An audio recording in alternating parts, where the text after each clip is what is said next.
ভাই যার দোষ আছে তার গুণ আছে, অবশ্যই গুণ আছে। শেখ হাসিনা সুন্দরভাবে দেশ চালাইছে, আমরা অতীতে দেখছি। আমি কোনো আওয়ামী লীগের নেতা না, আমি কোনো আওয়ামী লীগের পদবী কোনো নেতা না, আমি যেটা নিরপেক্ষভাবে দেখছি। অবশ্যই আমরা বাপদাতা থেকে শুনেছি, ইতিহাস রিসার্চ করেছি, অবশ্যই আওয়ামী লীগ জনগণের গণতন্ত্রের পক্ষে কাজ করছে।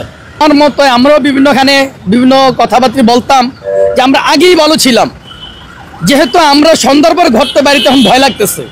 আর যারা বর্তমান উপদেষ্টা, আসলে একটা দেশ চালাতে গেলে বর্তমান আমাদের বাংলাদেশের কালচারে একটা রাজনীতি লাগে, তার রাজনীতি কোনো নেতা না।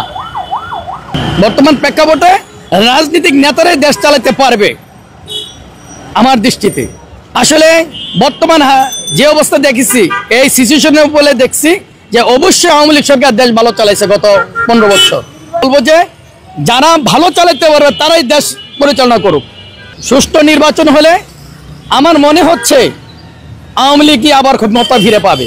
প্রিয় দর্শক, ভিডিওটি কেমন লেগেছে কমেন্টস করে জানান এবং লাইক দিন, চ্যানেলটি সাবস্ক্রাইব করুন। ধন্যবাদ। আসসালামু আলাইকুম।